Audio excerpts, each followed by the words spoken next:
Minha vida em dois mundos. Gleide Osborne Leonard.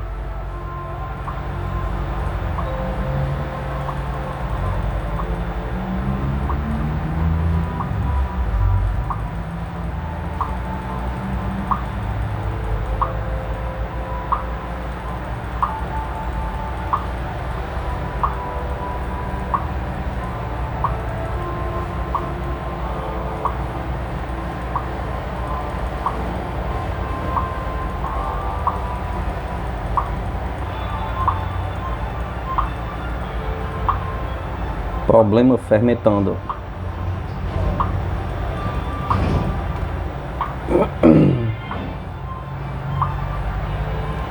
Como eu cresci, descobrimos que eu tinha uma boa voz para cantar e por vários anos treinei com o objetivo de me tornar uma cantora profissional.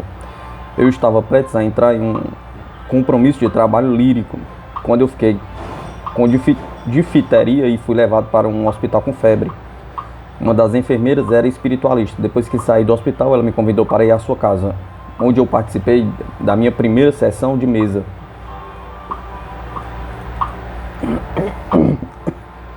No caso de alguns de vocês não saberem como uma sessão de mesa é realizada, devo explicar que é um código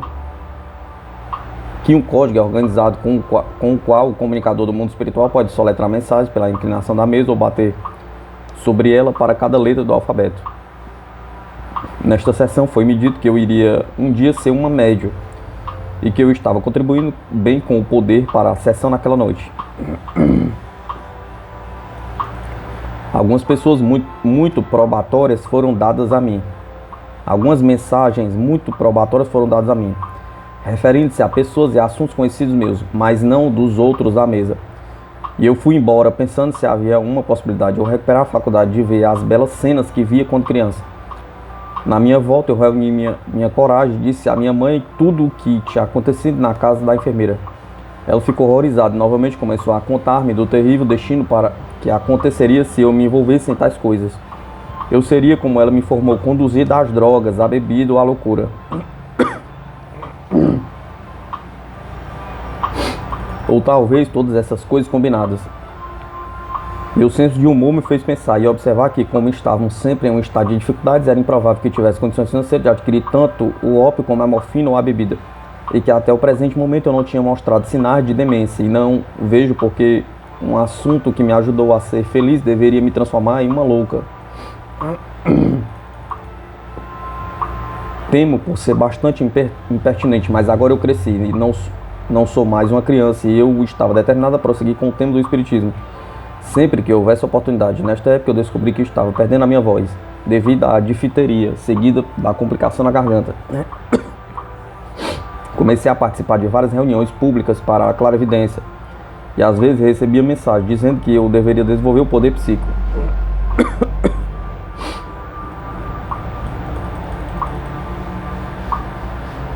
A saúde de minha mãe ficou ruim, mas como ela era uma mulher ativa, eu não tinha ideia de que estivesse realmente séria.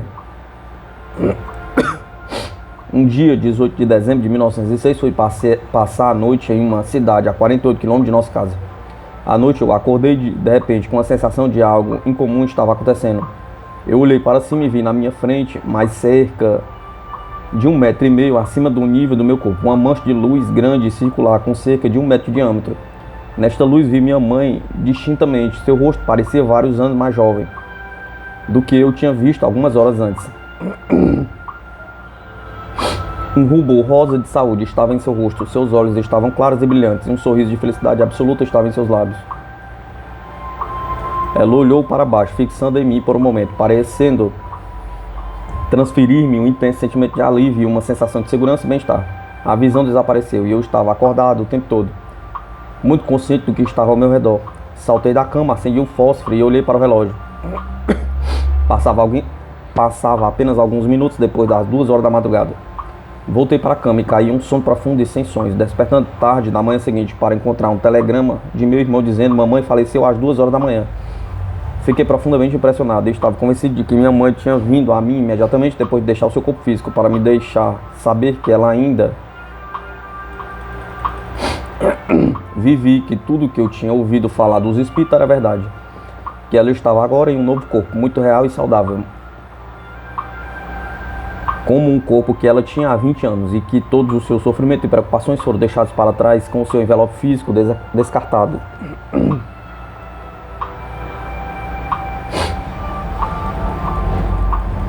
Relaciono tópicos importantes.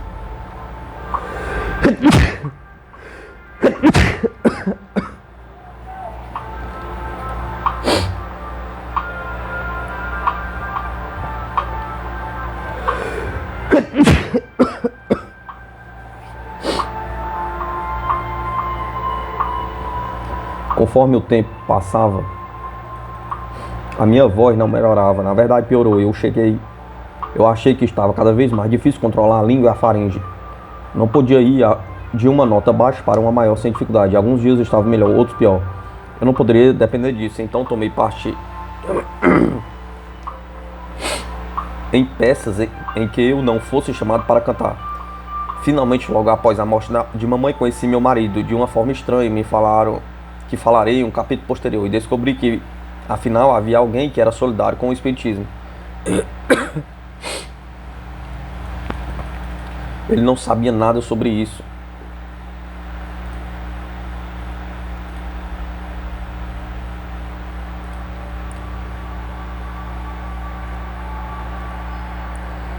Mas quando eu lhe contei algumas das minhas experiências e ideias sobre o assunto, recorreu-lhe a ser uma crença razoável. Ele estava quase tão feliz quanto eu havia estado, a fim de ter algo definido, em um sentido espiritual, com a qual ele pudesse se apoiar. Ele não havia sido criado como eu, de uma forma familiar estritamente ortodoxa, mas ao alcançar a maturidade, como tantos outros, ele se afastou das crenças antigas, sem ter nada para colocar no lugar.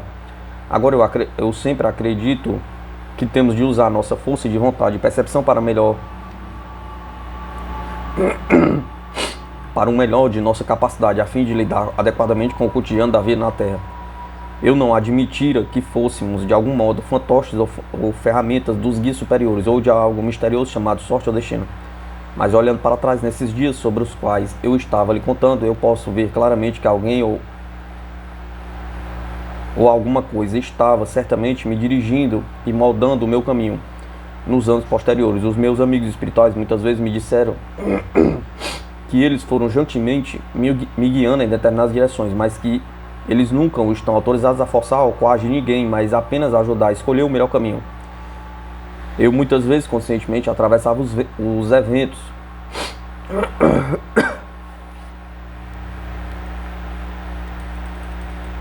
fazendo algo que estava em desacordo com os seus planos, embora naquela época eu não soubesse nada definido sobre meus guias. Eu comecei a me sentir fortemente impressionada e tinha uma necessidade de encontrar formas e meio para investigar o espiritismo ainda mais. Mas eu não sabia como poderia fazê-lo, como nessa época.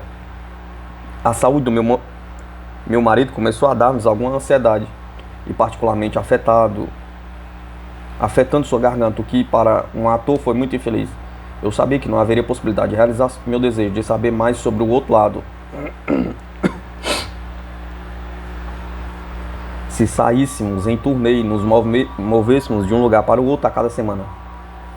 E eu senti que a única chance para eu estudar o assunto era nosso estado ali ou perto de Londres, na esperança de encontrar pessoas que também estivessem interessadas sobre o tema. Era extremamente difícil fazer isso. Nós experimentamos grandes privações e dificuldades, nenhuma das quais eu me arrependo agora. Como nós aprendemos muito sobre a luta terrível que milhares de pessoas passaram, que trabalhariam e não podem, porque parece que há muitas pessoas para qualquer trabalho que esteja disponível. No inverno nós aceitamos um contrato muito pobre com uma companhia teatral, que foi visitar os teatros suburbanos. Meu marido era contra esse envolvimento, pois era tão mal pago que dificilmente poderíamos sobreviver dele, mas eu me senti fortemente impressionada que era uma boa coisa a fazer.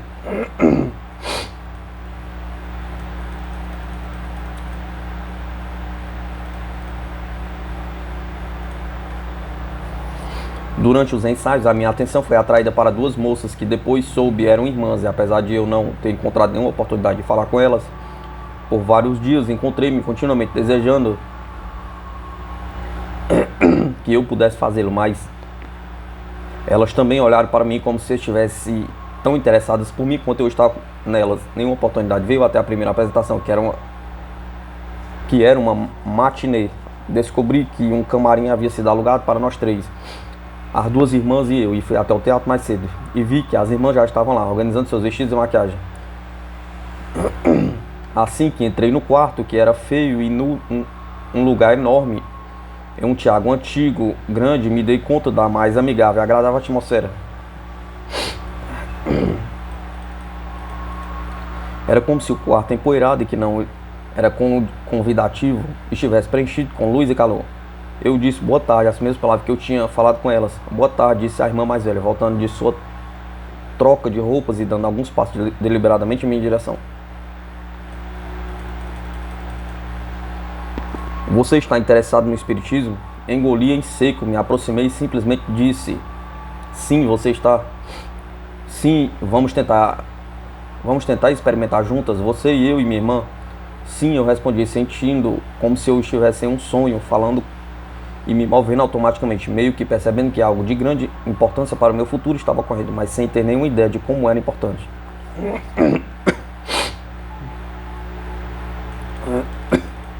Certo, vamos tentar essa noite, durante a longa espera no ato 3. Certo, eu disse. Foi essa conversa curta e concisa, tal qual eu me recordo aqui, que foi o início de tudo o que aconteceu depois. E se através de minha mediunidade tardia, qualquer alma de luto foi ajudada. E eu acho que eu posso dizer, muito humildemente, que muitas foram. Tudo remonta a esta reunião extraordinária. E aquelas poucas palavras áridas que nós literalmente disparamos umas contra as outras naquela tarde memorável.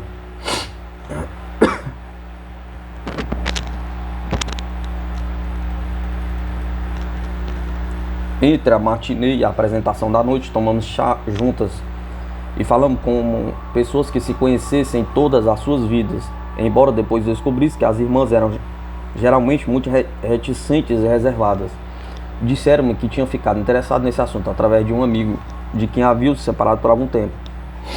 A mãe delas já tinha morrido da mesma época que a minha e elas tinham um grande desejo de se comunicar com ela e tentar descobrir que verdade há por trás do espiritismo. Elas estiveram esperando encontrar alguém com quem pudesse investigar.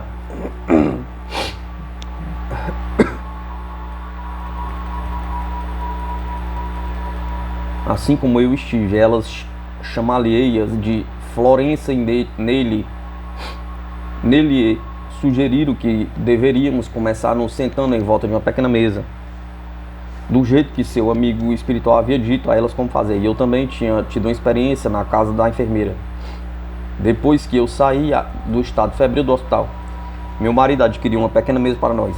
Durante a noite, quando a hora do intervalo chegou, nós solenemente e na expectativa posicionamos nossas cadeiras em volta da mesa e, colocando nossas mãos sobre a mesa, aguardamos os eventos. Nada aconteceu. No dia seguinte, na noite seguinte, nós nos sentamos novamente. Meu primeiro encontro com Feda.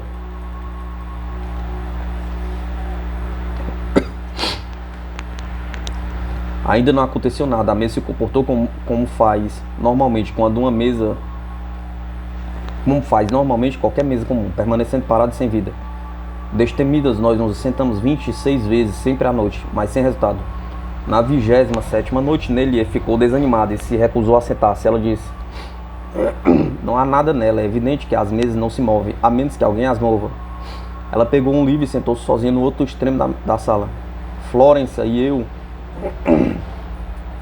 ainda permanecemos presos à mesa, e em 2 minutos a mesa começou a inclinar para cima e para baixo.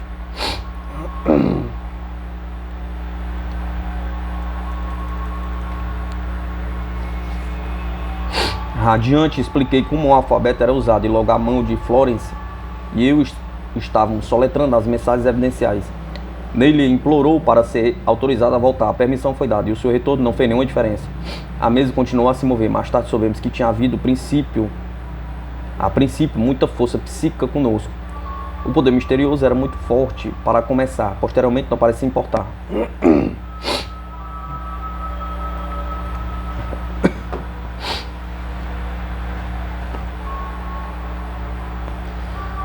Depois que nossas respectivas mães haviam dado várias mensagens, um comunicador veio e deu seu nome como Feda. desinteressadamente. Explicou que ela era minha antepassada e ela se casou com o meu tataravô. Minha mãe sempre me contava sobre uma indiana que se casou com esse ancestral, mas você sabe como as crianças ficam entediadas por ouvir a história da família sendo frequentemente repetida. Eu não prestava muita atenção naquela época.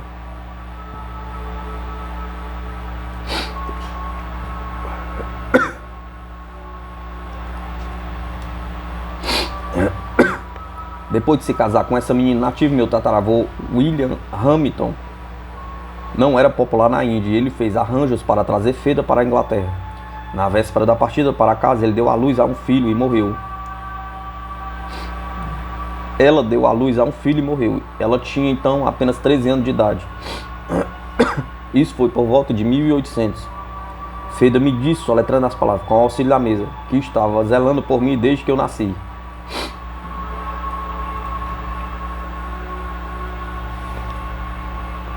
Esperando que eu desenvolvesse o meu poder psíquico para que ela pudesse me colocar em transe e dar mensagens através de mim. Devo confessar que a ideia de entrar em transe não me recorreu. Eu esperava que pudesse desenvolver a clarividência normal e ver ou ouvir os espíritos do outro lado. Do outro lado. Como eu tinha visto minha mãe naquela breve visão e os lugares que eu tinha chamado de Vale Feliz, a ideia de ser controlada por outra personalidade enquanto estivesse em transe era repugnante, por isso eu me recusei, implorando a Feda que tentasse trabalhar comigo de alguma outra maneira que não necessitasse tanto da perda da consciência ou me dando ou a ela ao controle de qualquer pessoa. Mesmo sabendo quem era Feda, eu não sabia como era seu caráter, temperamento e personalidade naquela época. Florence, Neile e eu continuamos sentados na mesa noite após noite, sempre recebendo mensagens de grande ajuda e conforto em nossas vidas diárias. Às vezes eram de nossas mães, mas com muita frequência de Feda, que parecia ser uma espécie de mestre espiritual das cerimônias.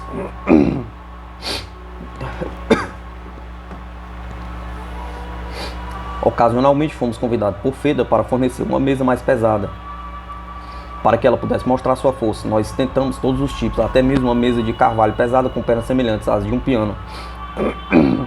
Foram necessários 3 homens para carregá-la para o quarto, mas quando colocamos nossas mãos nela, ela se moveu para cima e para baixo, com uma pena.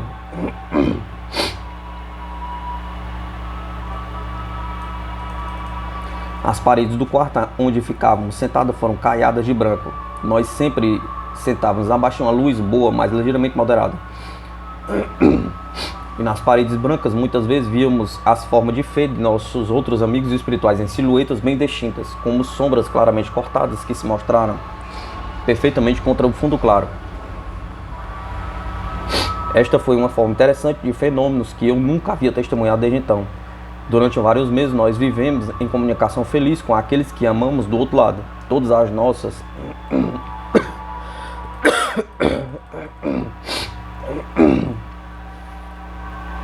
dificuldades e provações diárias, e nesse período nós três tivemos a nossa cota bem repleta.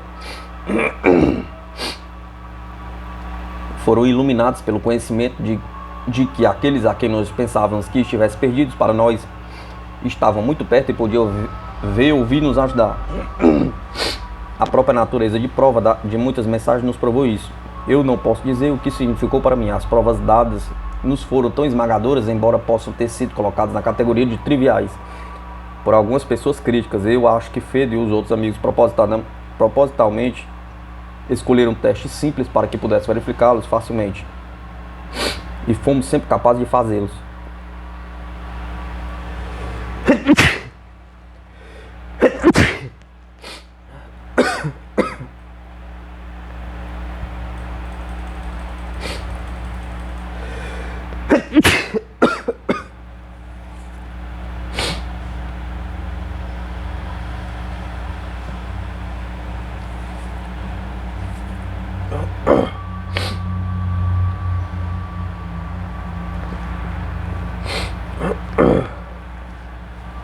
Onde os anjos temem andar. Nos estágios iniciais de investigação, aconselho a todos para ir devagar, não para tentar testes incluídos ou difíceis, até que os próprios guias estejam prontos para dar e estejamos prontos para recebê-los. De tempos em tempos, Feda gentilmente me lembraria de seu desejo de me controlar, mas eu sempre me recusei e eventualmente ela deixou de mencionar sobre o assunto. Depois de algumas semanas desta comunicação simples e feliz com os nossos amigos de lá, que agora sentíamos estava muito perto, de fato, um de nós leu em algum lugar que era possível para um espírito materializar uma forma que poderia ser vista, ouvida e na verdade sentida, que se poderia sentir o toque da mão sólida materializada de um espírito. Nós perguntamos a Feda se ela iria se materializar e mostrar-se, mas como uma silhueta, mas para que pudéssemos senti-lo nos tocando. Feda continuamente respondeu: não, eu não farei isso. É possível que tenha sido feito muitas vezes, mas não é para mim ou para você no momento. Por uma semana ou duas, essas mensagens nos dissuadiu por pressionar além a questão.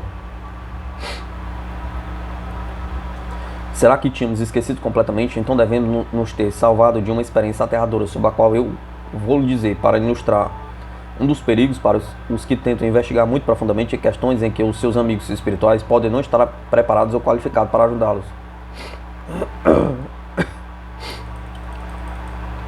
Um dia no inverno, em 1909, como tivemos uma matinê, estávamos sentados à tarde para uma sessão de mesa. Nós lemos um relato de um espírito que materializou a sua mão completamente, que ele pôde apertar as mãos de todos os assistentes. Ele andava, ele falava, mas de tudo que mais nos impressionou foi o fato de que ele era sólido o suficiente para tocar e ser tocado. Nós novamente solicitamos nossos amigos espirituais para nos dar uma experiência maravilhosa. Mais uma vez nos disseram: não é desejável, vamos arriscar, dissemos. Houve uma longa pausa, uma pausa estranha, então a mesa começou a se inclinar de uma forma bastante diferente da de Feda. Um comunicador que era estranho para nós especificou o seguinte: seu desejo será concedido. Perguntamos quando, onde e como. Ele deu as seguintes instruções: voltem ao anoitecer, use a cadeira simples de maneira para colocar as mãos em cima, ao invés da mesa.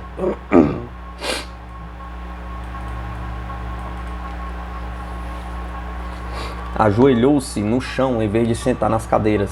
Ajoelhem-se no chão em vez de sentar nas cadeiras. Apaguem todas as luzes e tranquem a porta. Depois da matinê, nós saímos e tomamos chá, cheios de entusiasmo. Retornamos no horário marcado. Trancamos a porta, colocamos uma cadeira comum de madeira no centro do quarto. Puxamos as cortinas e apagamos a luz elétrica. Nós achamos que era impossível fazer com que o quarto ficasse bem escuro, mas foi como nos foi dito para fazer, porque as luzes na rua brilhavam através das cortinas, iluminando fracamente o quarto. A luz não era forte o suficiente para nos permitir distinguir claramente os objetos no quarto. Mas quando nos ajoelhamos em volta da cadeira, podemos nos ver vagamente. Eu estava ajoelhado entre Florence e Neile, a parte de trás da cadeira estando entre elas e oposta a mim.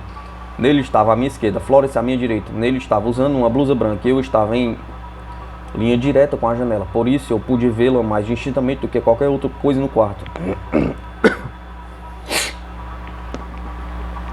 À medida que nós ajoelhamos e esperamos, nós três observamos que era uma atmosfera inteiramente diferente da que geralmente sentimos em nossas sessões. Depois de estarmos ajoelhados por cerca de 15 minutos, notei um brilho avermelhado e peculiar no canto do quarto, atrás de Florence. Pedi-lhe para virar e ver se ela poderia distinguir alguma coisa. Ela o fez e imediatamente comentou: há uma espécie de fogo no canto atrás de mim, um pouco à minha direita. Eu me pergunto o que seja.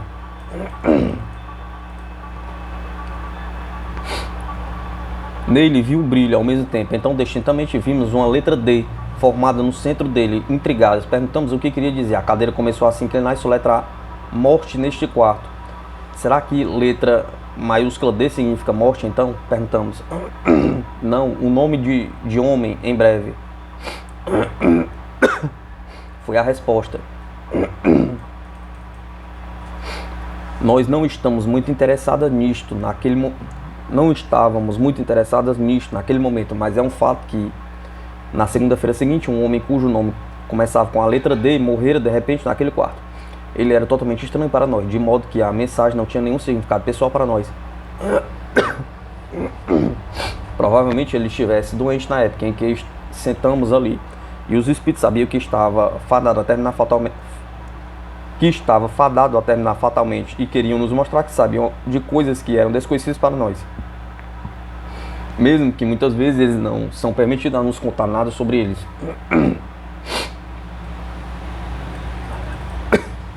Bem, o brilho desapareceu, mas nada mais aconteceu e nós ficamos um pouco impacientes.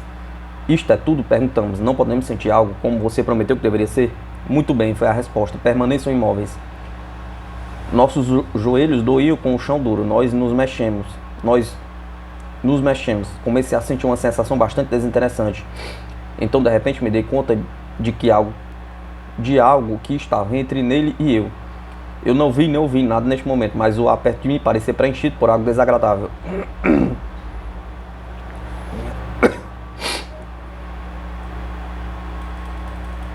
Algo que pressionava contra mim. Procurei por uma causa, mas não pude ver nada. Apenas senti algo invisível, mas tangível. Não seja imaginativo, eu disse para mim mesmo. Eu comecei a olhar na direção de nele novamente. Em seu ombro direito, mais próximo de mim, eu vi uma pequena mancha preta. Quando olhei, ele alongou gradualmente. Cresceu mais e então assumiu uma forma curva que se estendia do ombro direito em toda a parte superior do peito.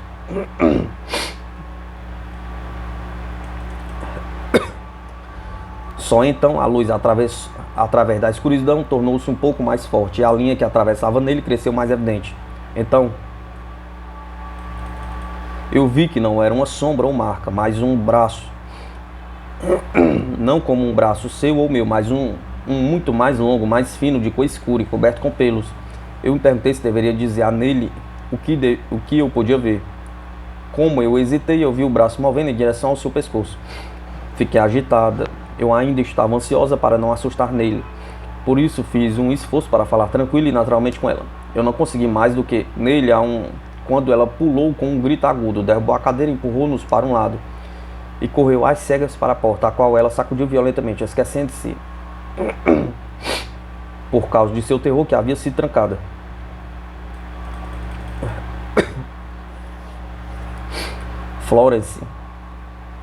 Floresça teve a presença de espírito para encontrar um interruptor e acender a luz elétrica. Nele estava em um estado lastimável, branca como uma folha e tremendo da cabeça aos pés. Depois que ela se acalmou um pouco, nós lhe perguntamos o que a tinha assustado. Ela nos disse que percebeu a mesma pressão que eu havia sentido e sabia que algo estava colocado em seu ombro e no peito. Mas esperaram para ver o que iria acontecer. Então, de repente, ela sentiu o peso se transferindo para sua garganta. E isso lhe deu um sentimento de medo intenso que ela não poderia suportar por mais tempo.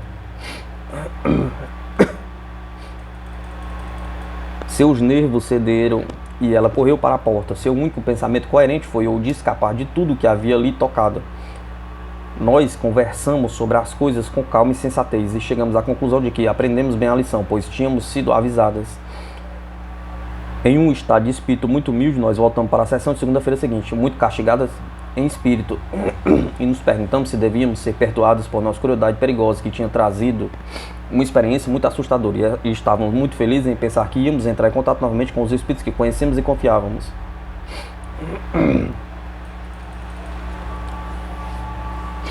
Quando nos sentamos em volta da mesa de maneira usual, Feda veio e nos disse que ela sabia que tínhamos aprendido a lição e lucraríamos com isso. Também que ela tinha um importante comunicado a fazer. Foi no sentido de eu deveria começar a desenvolver imediatamente como uma média de transe e que ela, Feda, ia me controlar para que ela pudesse, através de mim, dar mensagens daqueles que fizeram a passagem.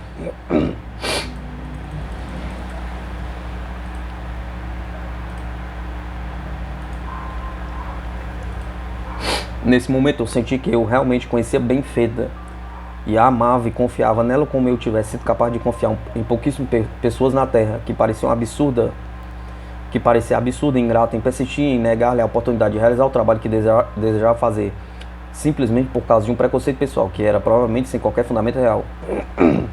Então concordei em deixá-la entrar em mim e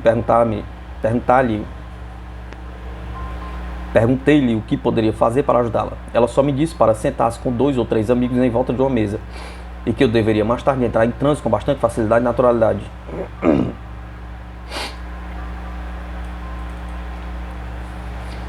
Sentamos-nos desta forma por vários meses, mas nada aconteceu. Eu não senti nada dos sintomas extraordinários que esperava sentir. Tornei-me um pouco desesperançoso com isso. Mas Feda me incentivou e disse que certamente viria com o tempo. Mas que minhas antigas objeções ao trânsito estavam agindo como uma inibição subconsciente para o seu controle de minha mente. Ela também me disse que eu teria de trabalhar profissionalmente, porque se eu trabalhasse apenas com um pequeno círculo de amigos e um grande número de pessoas, nunca ouviria falar de mim. Eu seria capaz de vir e receber ajuda através de mim. Ou seria capaz de vir e receber ajuda através de mim.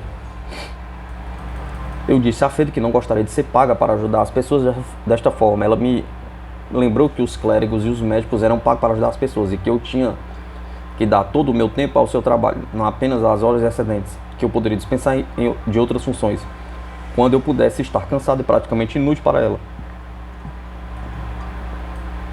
Houve um período que as minhas amigas, Florence e Nelly, não puderam se sentar comigo. As circunstâncias a obrigaram a tomar parte em outra companhia. Pois aqui estávamos, falei, e meu marido também teve de sair em turnê de novo, deixando-me sozinha.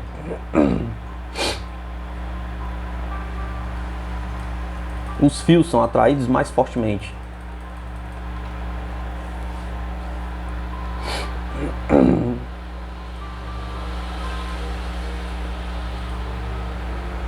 Senti que não havia de perder tempo e pensei em um letreiro que eu tinha visto atrás da porta, porque fazia compras numa manhã.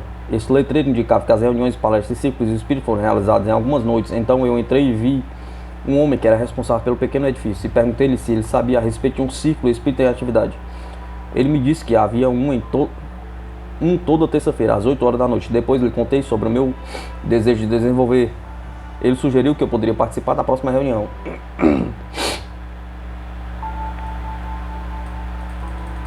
Assim, poucos minutos para as 8, na terça-feira seguinte, eu me encontrei em uma sala pequena, mobiliada, apenas com uma mesa de mongo redonda, onde havia cerca de 7 ou 8 cadeiras arrumadas, próximas a ela. Na sala havia cerca de meia dúzia de pessoas. O homem que eu tinha conhecido anteriormente, que agora eu descobri ser uma espécie de presidente do circo, um jovem sério, parecendo um funcionário de banco ou algo do tipo, um homem baixo, de óculos, de idade incerta, e 3 mulheres. Eu só me lembro de uma das mulheres. Ela era forte, com cerca de 45 ou 50 anos. Uma espécie de rosto materno. Eu nunca ouvi falar de seus nomes.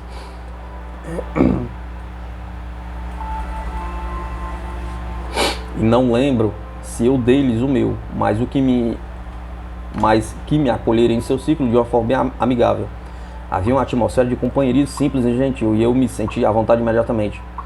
Nós nos sentamos em volta da mesa. As luzes foram diminuídas, mas não desligadas. Uma oração belíssima foi feita pelo presidente, na qual ele pediu que todos os presentes deveriam ser ajudados a desenvolver seus dons psíquicos da melhor maneira possível, para que elas pudessem ser usadas para o benefício e a elevação de todos com quem entrou em contato. Após esta invocação, sentamos em silêncio por um tempo. De repente senti um formigamento em minhas mãos, que estavam apoiadas levemente sobre a mesa. O formigamento propagou-se pelos meus pulsos, meus braços. Em seguida começou nos meus pés e pernas, até que meu ser inteiro sentiu como se estivesse preenchido por uma corrente elétrica suave. Em seguida veio um sentimento estranho em minha cabeça, uma pressão sobre as têmporas, como de uma banda amarrada em volta delas, e também em cima da cabeça. A pressão cessou e eu senti uma força curiosa, puxando-me para cima da minha cadeira, impedindo-me a ficar. O que eu faria no caso de ficar em pé, eu não podia imaginar. Era como um sonho que eu não estava nem consciente nem inconsciente, mas ainda ciente de que alguém fora de mim pediu-me para fazer uma coisa de cada vez, dizendo-me para não tentar pensar em que poderia ser a sequência de eventos.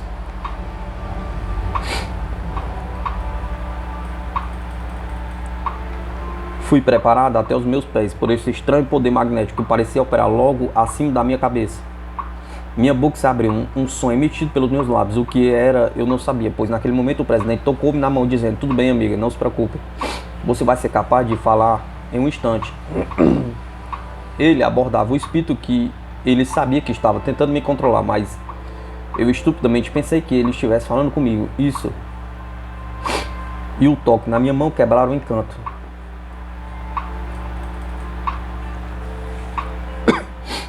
Toda a sensação de controle magnético me deixou. Voltei ao meu estado normal novamente.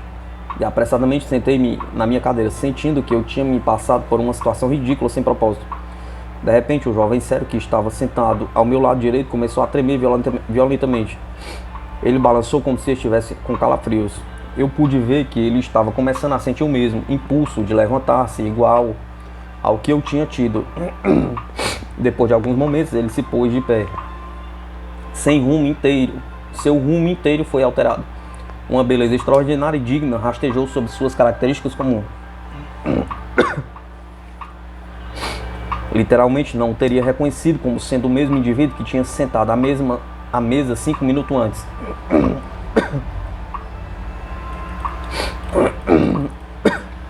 Uma voz sonora, mas muito melodiosa, muito ao contrário de seus próprios tons finos e incolores, saía de sua boca, falando em uma língua estranha que um dos assistentes reconheceu como hindu. Um homem em transe virou para mim, um fluxo de palavras que, obviamente, eu não conseguia entender, foi dirigido a mim. Ele fez muitos gestos maravilhosos e graciosos com seu corpo, mãos e braços completamente diferentes de qualquer movimento que ele costumava fazer em sua vida cotidiana, tenho certeza. Depois que ele terminou de falar, a pessoa que estava sentada, que aparentemente tinha entendido muito do que foi dito, me disse que o espírito controlador tinha explicado que era um padre indiano que morreu há muitos anos.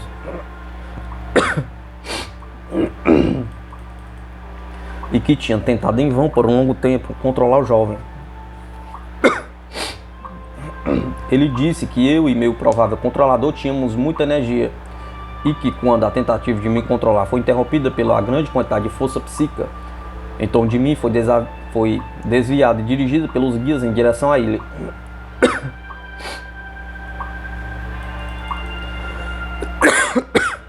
Em seguida, a mulher forte de meia idade se afundou em sua cadeira.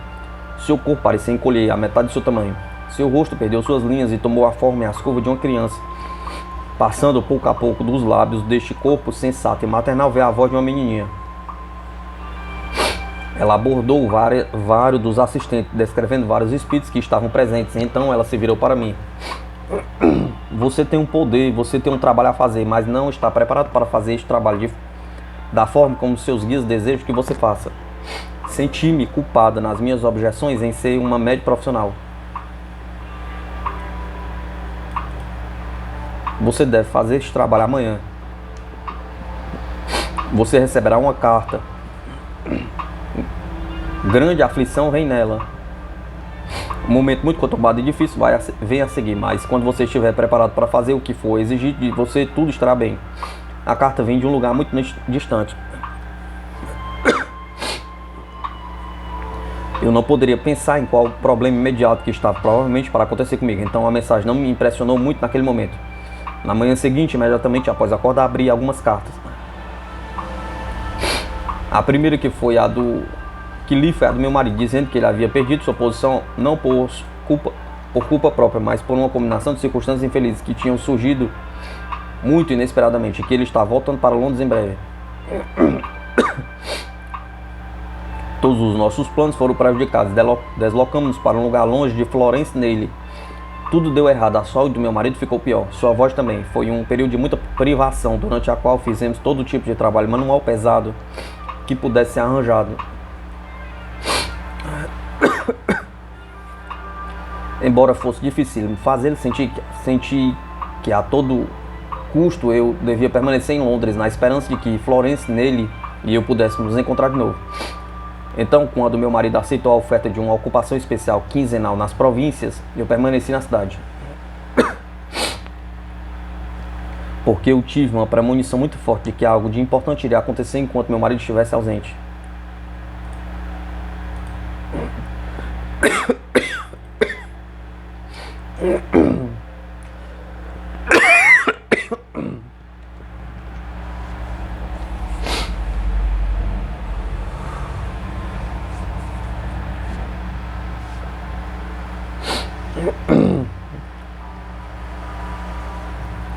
No dia seguinte à sua partida, encontrei uma mulher que eu conhecia muito pouco.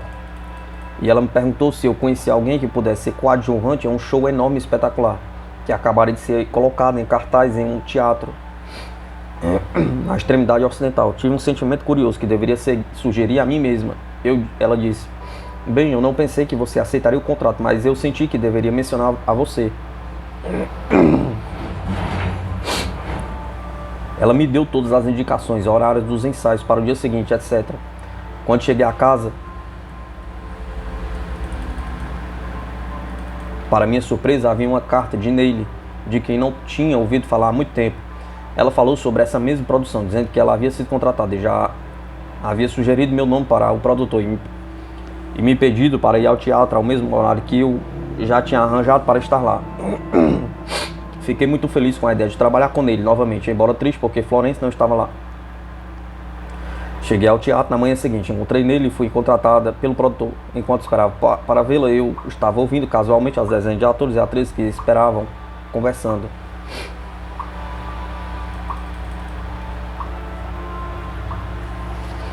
Quando meu ouvido destacou uma voz entre todas as outras, pareceu-me estranhamente familiar. Quando eu olhei para o alto-falante, eu vi que ela era completamente estranha para mim, mas eu me sentia muito atraído por ela. O show necessitava de muito mais ensaios do que a direção esperava. De fato, os ensaios continuaram durante algumas semanas, ao invés da quinzena originalmente estabelecida. Durante os ensaios de Neile e eu fizemos amizade com a senhora cuja voz tinha me atraído. Para nosso espanto, descobrimos que ela tinha alguma experiência em pesquisa psíquica e estava extremamente interessada a respeito de todo o assunto. Isso fez com que nós três nos aproximássemos.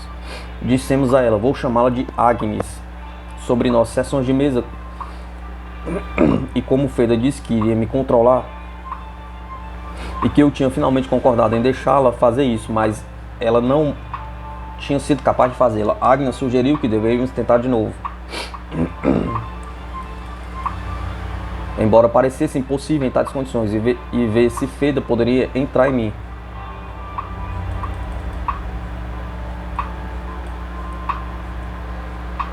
Feda atingiu seu objetivo. Onde poderíamos sentar? Naquele grande edifício barulhento? Não havia lugar adequado no camarim lotado ou em qualquer parte do edifício que eu pudesse ver.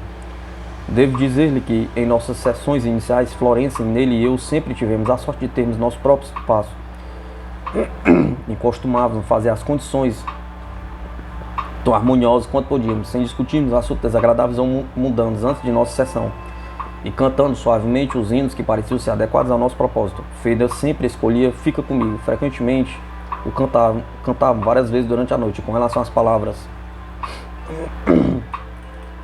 onde está a dor? Onde está a dor aguda da morte? Onde sepulta a tua vitória? Algum sinal de sua presença sempre nos seria dado, mesmo se na sessão anterior tivesse havido uma ausência temporária. Vertir-se no meio daquele grupo de meninas tagarelas foi, portanto, uma experiência nova para nós.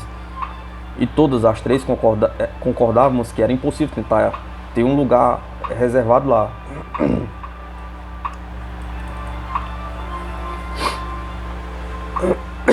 Costumávamos passear ao redor do teatro à procura de um local tranquilo.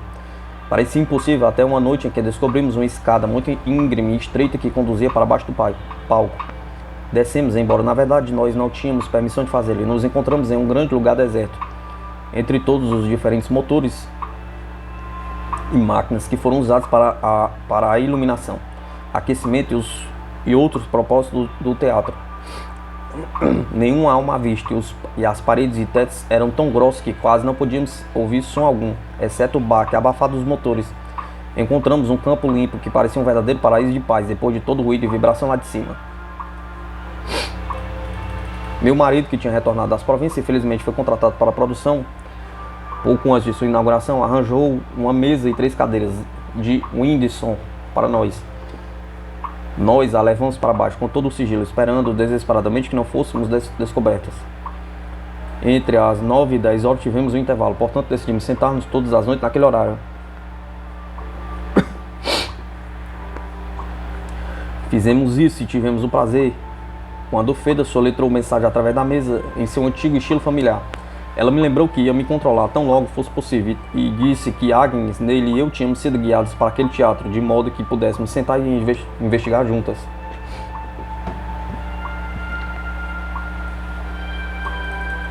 Eu disse a ela que agora estava muito ansiosa para ver que ela entrasse em mim, e ela disse que iria fazê-lo logo que pudesse. Mas as noites se passaram, e embora ela me assegurasse que estava tentando fazer de tudo para realizá-lo, não parecia haver nenhum progresso. Agnes e Neile foram brincalhonas. Elas nunca ficaram cansadas ou impacientes. Francamente, eu era quem estava. Eu comecei a perder meu entusiasmo anterior e senti que talvez Fede e os guias haviam superestimado os meus poderes psíquicos. E eu estava terrivelmente desapontada. Agora, esse teatro era relativamente novo e recentemente tinha sido construído pelo Sr. Walter Gibbons, que era diretor administrativo. Eu não sabia absolutamente nada sobre ele, nem Agnes, nem nele. Nós nunca o tínhamos visto até que chegamos a seu teatro para esta produção especial. Uma noite, logo depois de que sentamos para a nossa sessão habitual, Feda tinha desistido de soletrar a mensagem, pois ela disse que queria se concentrar inteiramente em controlar-me. O que fez a coisa toda muito sem graça, na verdade.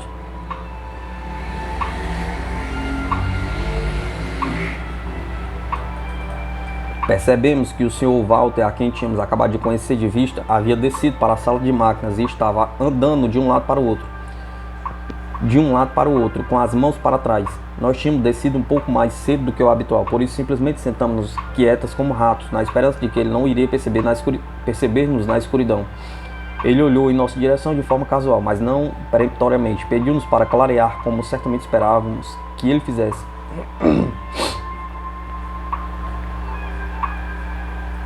Em vez disso, ele continuou andando para cima e para baixo, a cerca de 15 ou 18 metros de onde estávamos sentadas.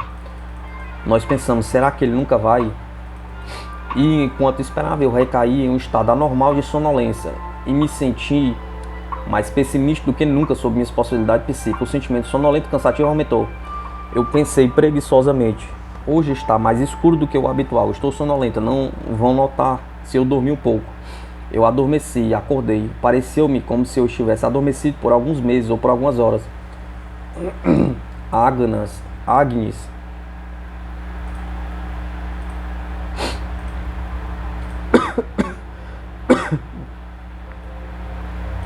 Agnes e Neile estavam apoiados sobre a mesa, segurando minhas mãos. Eu notei que elas estavam agitadas. Neile acendeu a luz e vi que as lágrimas estavam brilhando em suas bochechas. Que problema está acontecendo? Perguntei. Problema, disse Agnes. Feda controlou você e nos deu mensagem de nossos parentes. A mãe de Neile enviou-lhe algumas mensagens também. Foi um momento maravilhoso.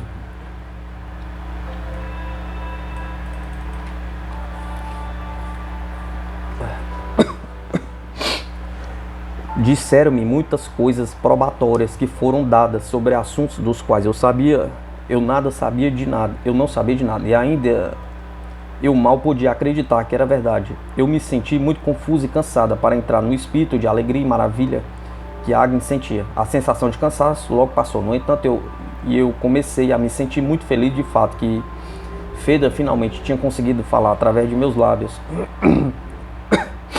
Porque aconteceu naquela noite em particular. Eu me perguntava a Agnes e neles que me disseram que Feda havia apontado para onde o Sr. Walter Gibson estava de pé e disse: o poder daquele homem ajudou Feda a incorporar.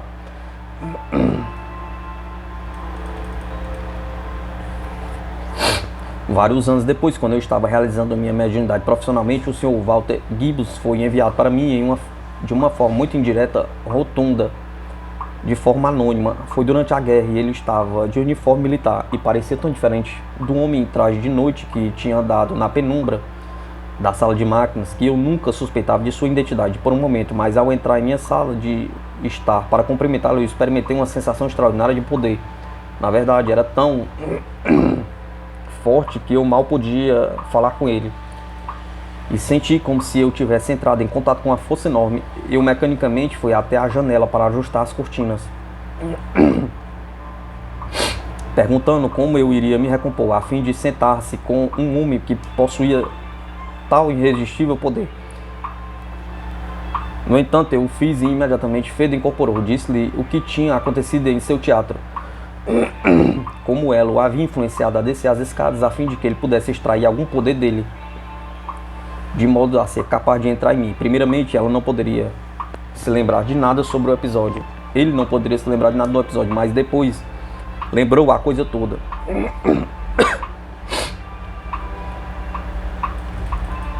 como que estranhamente ele tinha estado impressionado a descer as escadas e ficar lá, embora fosse dificilmente um convite ou um lugar animado.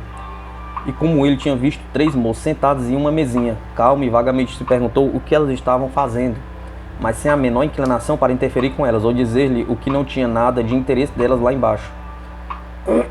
Esse estranho encontro com o Sr. Walter levou a muitas experiências extraordinárias, mas devo deixá-las para um capítulo posterior.